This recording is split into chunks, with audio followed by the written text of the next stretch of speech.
Olá, tudo bem? Então, vamos lá. Vocês lembram que eu fiz um vídeo a dizer que se o João Lourenço vencesse as eleições, a perseguição aos filhos do José Eduardo dos Santos havia de continuar? Pois bem, nós estamos a ver isso na prática agora. Todo mundo viu a Tizé apoiar abertamente a UNITA e tudo mais. Particularmente eu achei aquilo uma questão de estratégia dela. Ela é livre, é a vida dela, ela faz o que ela quiser. Eu particularmente achei que fosse uma estratégia da parte dela para uma eventual vitória que acabou por acontecer, embora tenha sido roubada, ela ter a oportunidade de voltar e fazer a vida dela. Mas também sabíamos nós que haveria de ter consequência. Nós sabíamos que o regime não iria respeitar o resultado das eleições e que eventualmente haveria sim de roubar o resultado, e assim o fez. Hoje nós estamos a ver na prática a consequência da Tizé enfrentar, né, o José Eduardo, o Geilon. Só que nessa luta do clã Lourenço e clã dos Santos, cujo patriarca do clã dos Santos hoje já não existe, quem sofre nisso tudo é o povo. Ora, vejamos, o Banco Prestígio fechou, porque o BNA revogou a licença. Quando se revoga uma licença, automaticamente não se pode fazer mais nada, porque a permissão de operações bancárias foi-lhes retirada. Ou seja, o banco não pode mais operar, né? Só que esse banco tem empregados. Agora vocês me digam, quantos desempregados há nesse momento? Sim, porque todos os empregados, todas as pessoas afetas a esse banco vão ser automaticamente desempregadas porque o banco já não existe. Estão a perceber? Eu vejo muita gente dizer, bem feito, eles também roubaram muito, eles também fizeram. Nós já sabemos de tudo isso. Não estou aqui a defender a família dos Santos, não o faria. Não tenho por que o fazer. Porque nós conhecemos e sabemos que a família dos Santos tem 80% da culpa, o resto tudo é dessa camarilha do MPLA, que eu digo sempre que o MPLA precisa sair para eventuais mudanças no nosso país. Mas olha só, agora o nível de desemprego no nosso país, que já é alto, vai aumentar novamente porque uma centena de pessoas foi para o desemprego. Isso não é bom. Quando eu vim, fiz a denúncia com relação à TAG, eu ouvi os mesmos comentários. Mas é bem feito, essas velhas também, não estavam armadas, pensavam que o avião era delas, não sei o quê. Não é disso que se trata. Nós precisamos, e eu falo isso recorrentemente nos meus vídeos, eu faço sempre uma análise muito mais fria da situação, muito mais racional, porque se começarmos a colocar emoção em tudo isso, não vamos conseguir chegar a lugar nenhum. Ao invés de estarmos a dizer bem feito, ao invés de acharmos que elas também não fizeram, também não se posicionaram, também não sei o quê, devemos pensar que tudo isso não afeta só a eles, mas afeta a todos nós. Sim, por quê? Porque o nível de desemprego aumentando, em que é que isso ajuda o desenvolvimento do país? Não ajuda. Um país, um governo que é assumidamente e claramente corrupto. Estão a perceber?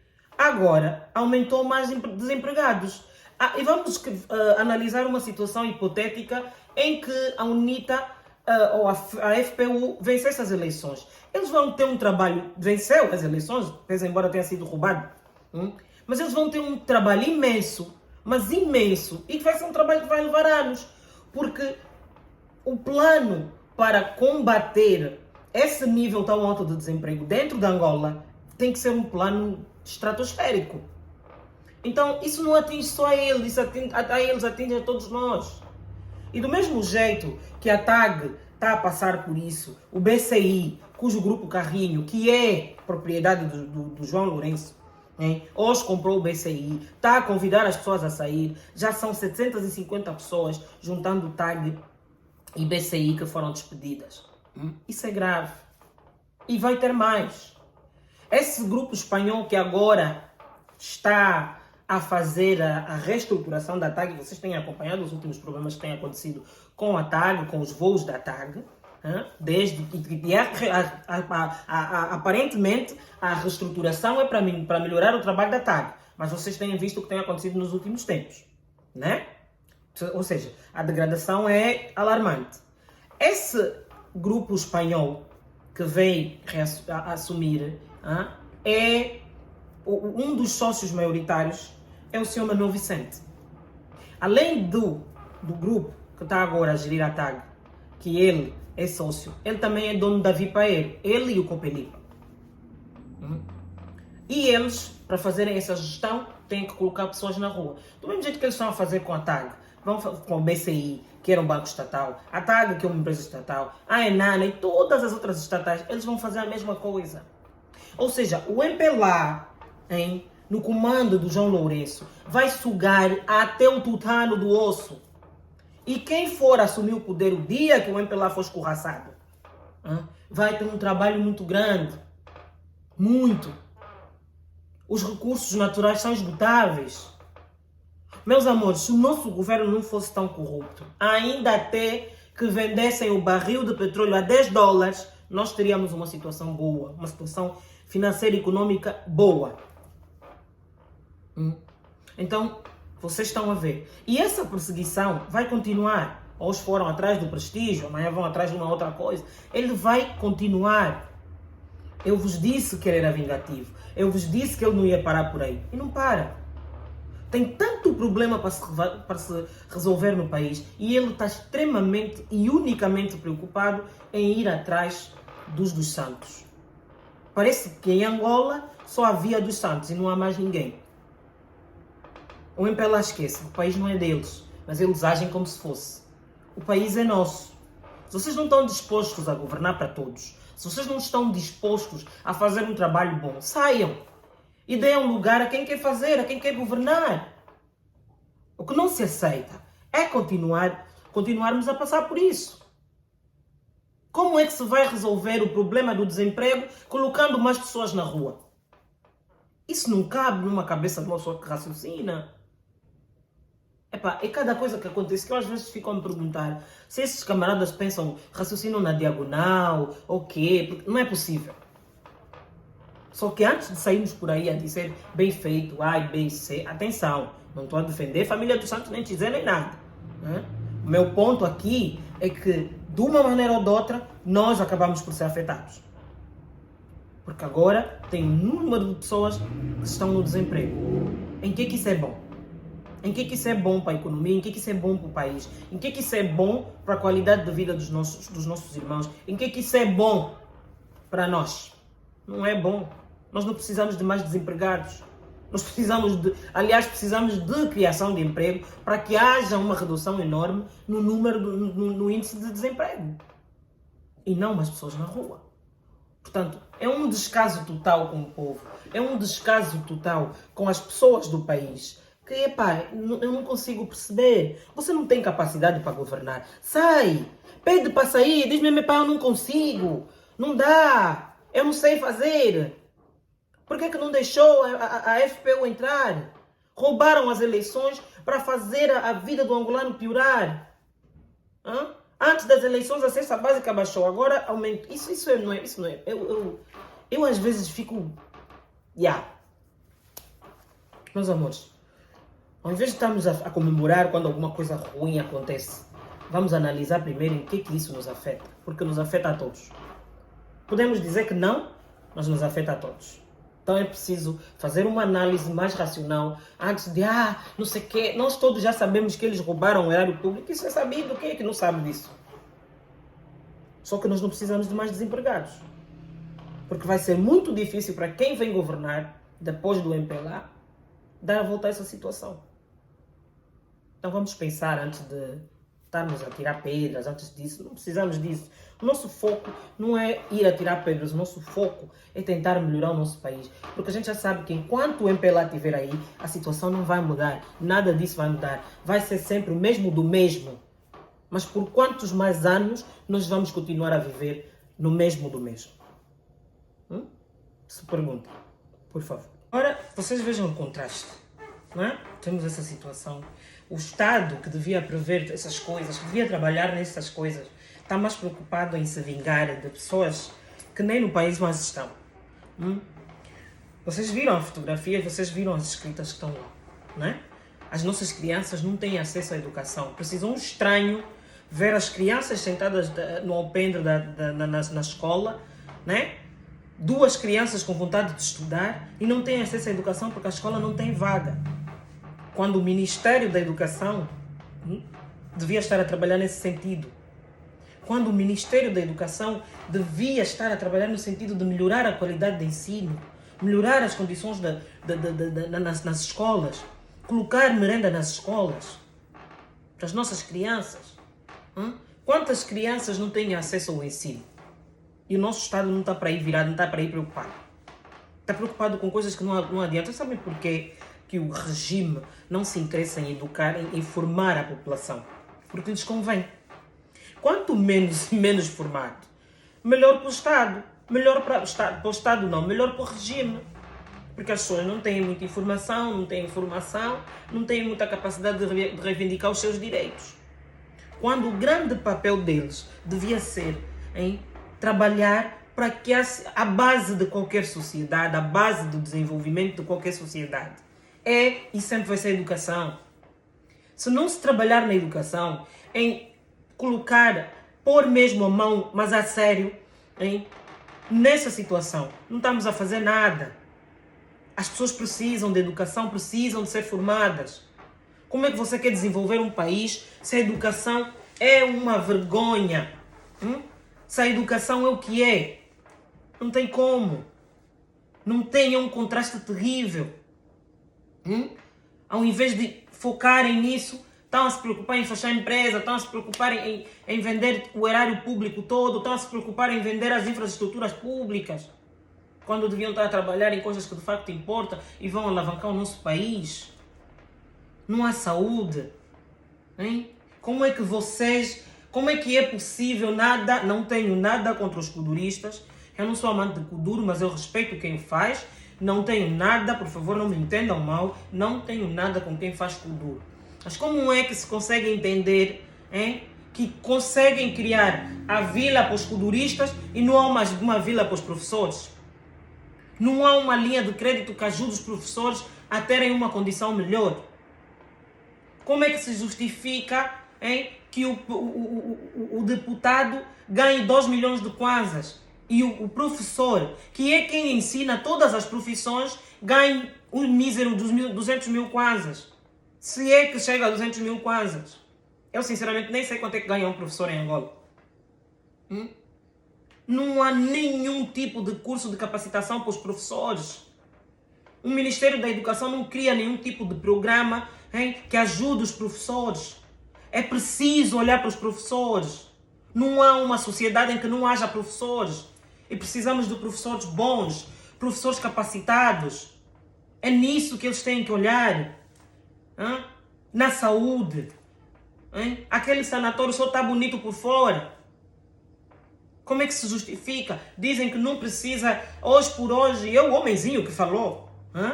A sua redundância que disse isso. Hoje já não há necessidade das pessoas saírem do país para ir se tratar. E ele pega no avião para ir se tratar na Espanha.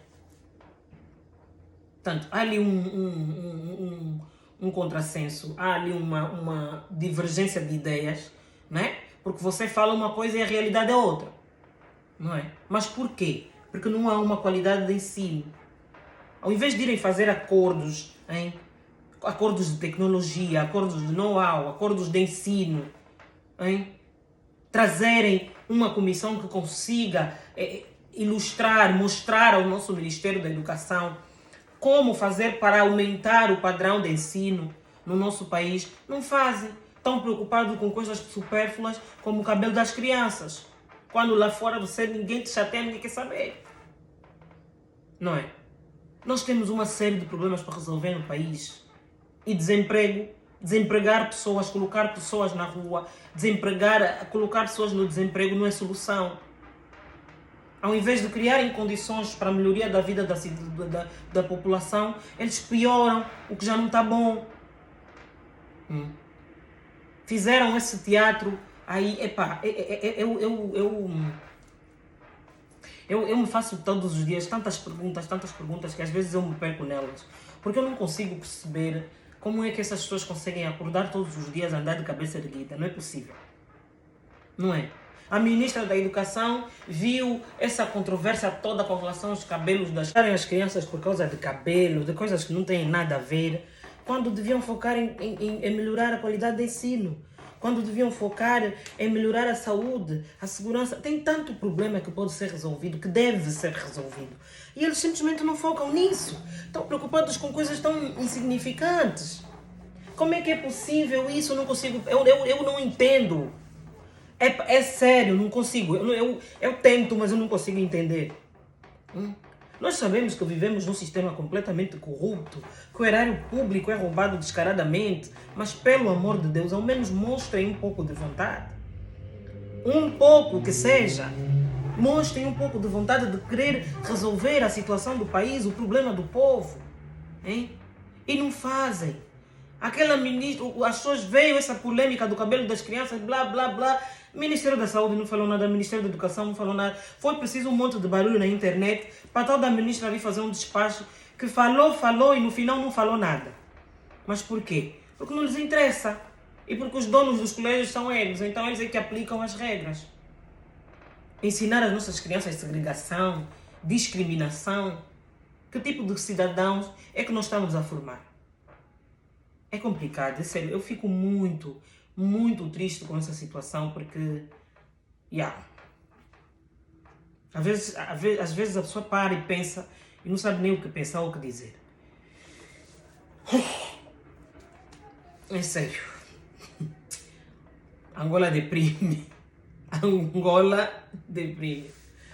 Enfim. Qual é a intenção do Gelo quando ele coloca todas essas mulheres aí a governar? Assembleia Nacional, Ministério da Educação, Finanças, Vice-Presidência. Qual é a intenção? A mulher tem aquele papel de mãe, cuidadora do lar, mulher batalhadora, mulher guerreira. Muita gente pensa que a mulher é o sexo frágil, mas na verdade a mulher é o sexo forte. Porque as coisas que as mulheres passam, vocês homens com certeza não teriam coragem para passar. Uma delas é só mesmo o facto de uma mulher dar à luz a um filho. Meu irmão, o que uma mulher passa quando dá à luz a uma criança, vocês não têm noção. É como se quebrassem 1000 ossos ali dentro e você tem que fazer esforço, sentindo uma dor excruciante para tirar um ser humano num orifício pequeno. Vocês não veriam os homens capazes de fazer isso. Quando ele chama essas mulheres e coloca elas nessas posições estratégicas, aquilo é uma intenção, é com intenção de sensibilizar as pessoas, para que as pessoas consigam olhar, ou para as pessoas possam olhar para o regime com um olhar diferente. Tipo, nós estamos a valorizar as mulheres, veja como é que o regime trata, vê o que é que eles dão, a consideração que dá. Mas na verdade aquilo não passa de uma fantochada. Porque no final do dia não vai ter expressão nenhuma. Assim como o Bonito de Sousa foi um vice-presidente inexistente, vocês podem contar o mesmo com esse. Não vai mudar nada. Aquilo é só para confundir e apelar de forma forçosa e descarada à sensibilidade das pessoas e mais nada. Porque elas também não estão para aí viradas. Nós estamos a acompanhar agora as eleições no Brasil, que vai ser amanhã. Vai ser agora no dia 2 de outubro. E vocês veem que todas as pessoas que estão envolvidas no processo eleitoral são pessoas que não estão ligadas e afiliadas a partido nenhum. A magistratura toda é imparcial. É uma democracia que se vive, de facto. Eu fico a me perguntar. Nós tivemos as primeiras eleições em 2022. 20 anos depois, as primeiras eleições foram nos papel e tudo mais. 20 anos depois, por que nós não temos um sistema de votação de urna eletrônica? Por que não se coloca? Sabem por quê? Porque a urna eletrônica, eles não conseguem fazer fraude. Então, enquanto for o regime, eles nunca vão aceitar colocar urnas eletrônicas. Nunca. Nunca. E eu trouxe esse assunto da urna, da eleição, por causa de, no meio dessas mulheres do Gelo, como diz o título, está a juíza Laurinda. Porque ela é uma das mulheres dele. Porque ela é a presidente do Tribunal Constitucional, a representante da magistratura, que devia dar orgulho a todos nós, com uma postura imparcial, né, como juíza do Tribunal Constitucional, e ela simplesmente mostrou que é só mais uma do partido, que é só mais uma do regime. A posição dessa juíza, que devia ser imparcial, é totalmente partidária. Daí eu ter trazido as eleições do Brasil aqui. Então essas mulheres que estão aí, que deviam ser o nosso orgulho, que deviam dar orgulho às mulheres, dizer, porque nós poderíamos abrir a nossa boca e dizer, não, temos mulheres íntegras, honradas, mulheres que de facto nos dão orgulho. E não podemos fazer isso. Por quê? Porque sabemos que todas elas são partidárias, inclusive a juíza Laurinda, que devia ser imparcial, que devia ser apartidária. E, portanto, para mim, essa escolha dessas mulheres é só uma questão de estratégia, mas que também não vai resultar, porque nada mais do que o MPLA hoje faça, de facto, convence ninguém. E eles ainda não se deram conta disso. Infelizmente, o MPLA ainda não percebeu isso. E nem sei se alguma vez na vida de perceber. Mas, enfim, esse é, infelizmente, o governo que nós temos. São as estratégias, burras estratégias de quem governa. E a gente vai acompanhando e vamos estar aqui. Nós vamos estar aqui a martelar a cabeça deles para fazê-los entender que eles precisam mudar de postura. Isso nós não vamos abrir mão. Eles vão ter que continuar a fazer isso. Nós vamos estar aqui. Nós vamos estar aqui. E de uma maneira ou de outra, que seja por bem ou que seja por mal, esse regime vai ter que mudar a postura. Mas o MPLA tem medo também, porque eles sabem que o dia que eles saírem do poder, eles nunca mais vão voltar. E nós, cabe a nós, garantir que isso aconteça. Tá? Beijo. Fiquem bem.